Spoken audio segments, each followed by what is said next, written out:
Aside from Novalis, the list of authors leading towards Hoffmann is considerable. Lawrence Sterne, among the English, exerted a very strong influence, and it is hardly accidental that Hoffmann's long title for Kader Mur is itself a parody of Sterne's The Life and Opinions of Tristram Shandy Gentleman.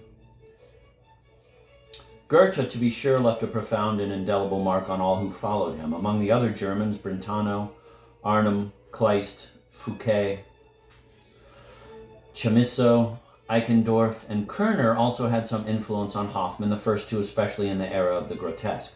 But Jean-Paul, Friedrich Richter, and Ludwig Tieck, other contemporaries, seem to have exerted very considerable and direct influence.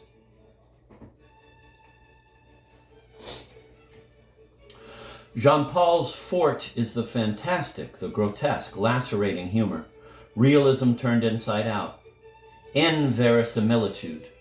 It was he who invented the term and exploited the concept of the doppelganger. Quote, so heißen Leute, die sich selber sehen. End of quote. This is what people are called who see themselves. His are little heroes who utilize lush imaginations to remove themselves to the world of fantasy. In his work, there is an intrinsic duality in which an I participates in life while another I merely observes. Both in a state of perpetual coexistence. His depiction of the world as appearance and reality, as wakefulness and dream, as rational and absurd, as disjointed and whole, as lyric and grotesque, appealed greatly to Hoffmann.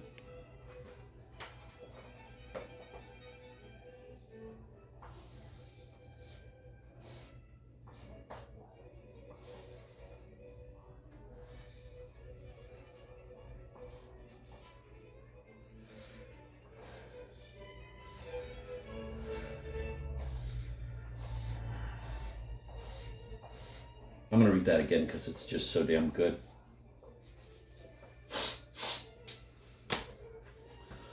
Jean-Paul's forte is the fantastic, the grotesque, lacerating humor, realism turned inside out, and verisimilitude. It was he who invented the term and exploited the concept of the doppelganger. Quote, so heißen Leute, die sich selber sehen, end of quote. This is what people are called who see themselves. His are little heroes who utilize lush imaginations to remove themselves to the world of fantasy. In his work, there is an intrinsic duality in which an I participates in life while another I merely observes, both in a state of perpetual coexistence. His depiction of the world as appearance and reality, as wakefulness and dream,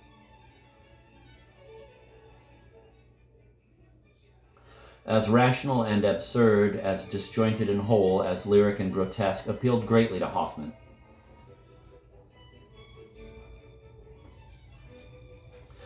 In Tieck, the fictional world is often kaleidoscopic, bewildering, unfathomable. Here, too, as already noted, the worlds of dream and reality change place. Unlike Jean-Paul, there is little compassion, little that can be characterized as gentle. Tieck's world is terror-filled and bizarre, one in which peculiarities of personality become manifest, simply because characters are forced to react to the unintelligible forces which engulf them. The Martian describe an escapist world, but only ironically, for it is a world of irrational foreboding and of the swift and merciless execution of an inexorable fate. It has been pointed out that Tieck's success with the Martian genre depends on the more or less successful translation of the dream into literary form without any necessary reference to real life. This is the reverse conception to Hoffmann's, according to which the dream revealed a higher reality, reality as we know it, but projected in wondrous dimensions and coloring, so as to transcend present reality, but not to negate it.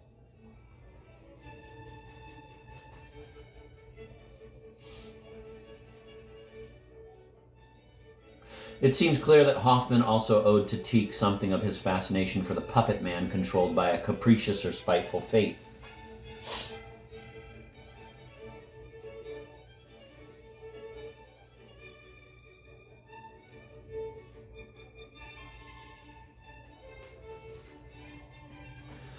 In Brentano and Arnhem, Hoffmann found, as a direction towards which their tales pointed, the grotesque vision of the world and the artist's concern with its effect on man.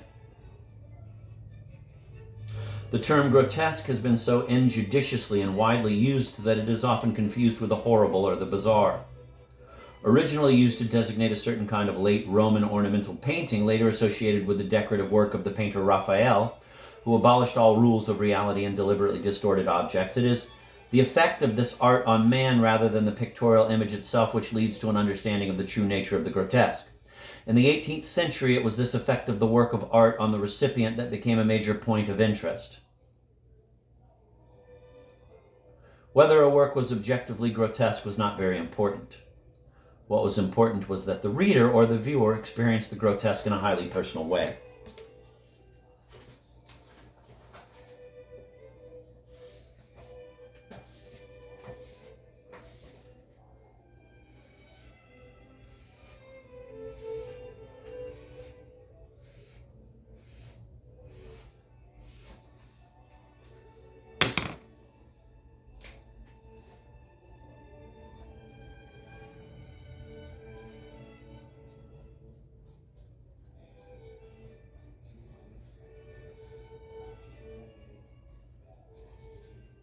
I'm going to read that again. The term grotesque has been so injudiciously and widely used that it is often confused with the horrible or the bizarre. Originally used to designate a certain kind of late Roman ornamental painting, later associated with the decorative work of the painter Raphael, who abolished all rules of reality and deliberately distorted objects. It is the effect of this art on man rather than the pictorial image itself which leads to an understanding of the true nature of the grotesque. In the 18th century, it was this effect of the work of art on the recipient that became a major point of interest. Whether a work was objectively grotesque was not very important. What was important was that the reader or the viewer experienced the grotesque in a highly personal way.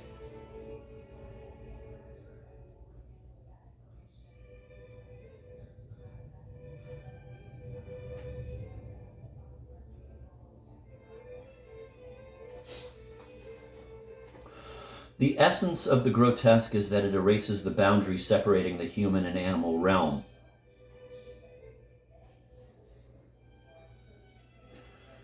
See especially Wolfgang Kaiser, The Grotesque in Art and Literature, translation Ulrich Weisstein, New York, 1963. The essence of the grotesque is that it erases the boundary separating the human and animal realm, and by so doing frequently reduces man to an impotent puppet who sinks in the fateful determinism of hostile forces. Through personification, the grotesque extends its range to encompass the mechanical, which develops a threatening life of its own, as in the case of Olympia in Hoffmann's The Sandman. Also, most decidedly in Hoffmann, the grotesque is assigned a reality which contradicts reality as we know it.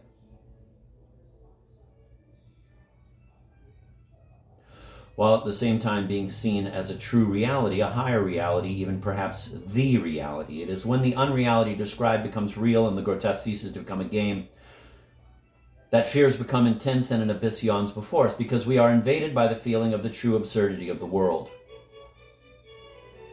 We are led to a vision of the world which is topsy-turvy, one in which madness is the only sanity, because the world is itself a lunatic asylum.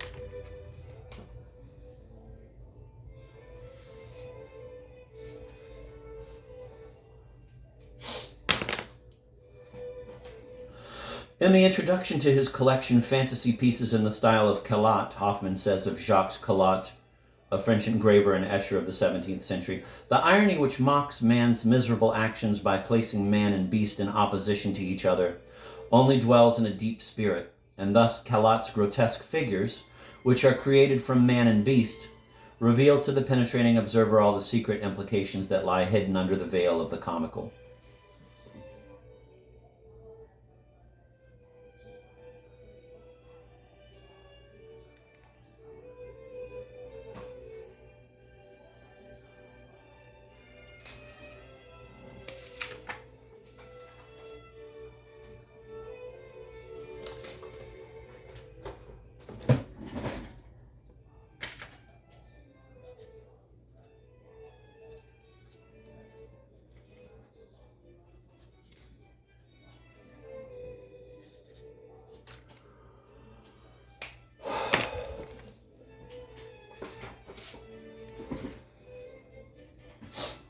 In the introduction to his collection Fantasy Pieces in the Style of Caillot, Hoffmann says of Jacques Caillot, a French engraver and etcher of the 17th century, "The irony which mocks man's miserable actions by placing man and beast in opposition to each other only dwells in a deep spirit. And thus Caillot's grotesque figures, which are created from man and beast, reveal to the penetrating observer all the secret implications that lie hidden under the veil of the comical."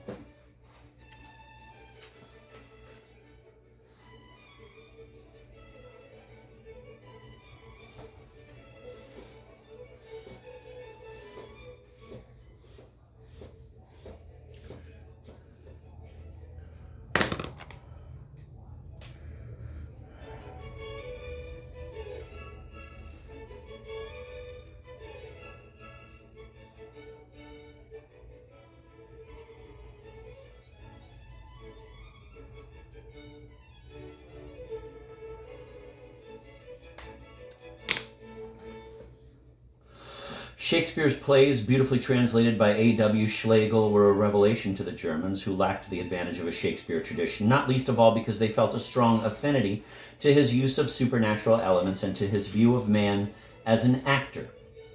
Hoffmann, perhaps at least as much as any of his contemporaries, admired Shakespeare. He was extremely sympathetic to the view expressed by the melancholy Jacques in As You Like It. All the world's a stage and all the men and women merely players.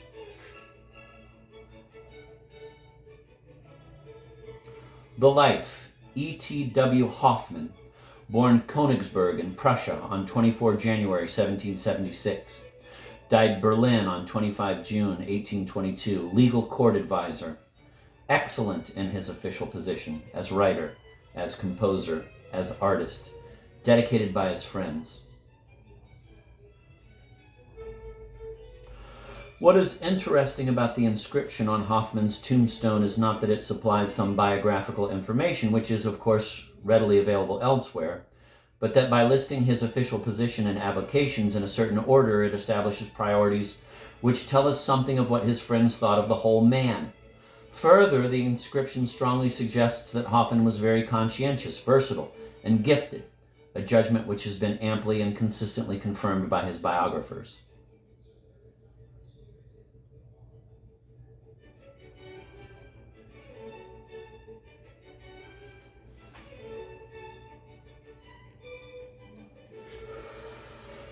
Hoffmann's parents were members of the upper bourgeoisie who had been connected with the law and respectability for generations, but theirs was a preposterously ill-fated marriage in what Hoffmann called, quote, a comedy of domestic dissension, end of quote, ended in divorce before he was 3. The father was a man of charm and professional ability. He had risen to become counselor of the High Court of Justice, and he was a talented musician as well. But he was less than stable emotionally. He married a cousin, a highly nervous and hysterical woman whose rigidity and coldness and addiction to her peculiar family doomed the marriage. Following the divorce, Ernst Theodor Wilhelm, the younger of 2 surviving sons, remained in Königsberg with his mother. Some 3 years later, his father disappeared totally and forever from his life, except as a very occasional memory. To say that the situation in which the young Hoffmann found himself was something less than conducive to sound mental health is to understate the case. The household in which he lived was almost without exception barren, senile, and sickly. The grandmother, a woman of Amazonian proportions who had spawned a race of pygmies, ventured from her room only rarely, and then primarily to talk with God and get ready for the final journey. His mother seems from all accounts to have specialized in staring vacantly into space. His uncle had once taken a law degree, but after mangling his first and only case, he had withdrawn from the world to engage in compulsive rituals hardly befitting a man who saw himself as a disciple of the great Kant. And there was a maiden aunt, by far the most sympathetic adult member of the Bedlam, who was extremely overindulgent and seems not quite ever to have reached emotional maturity.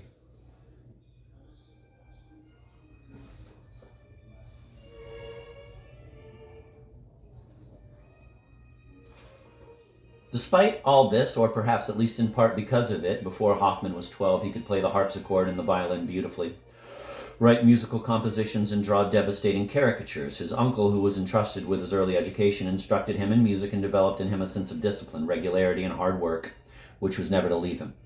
Hoffmann, most fortunately, met Theodor Hippel, a boy who would soon attend a Lutheran school with him and would become a lifelong friend who more than once would rush to help Hoffmann, probably viewed by the family as a much-needed sobering influence on the irrepressible Hoffmann.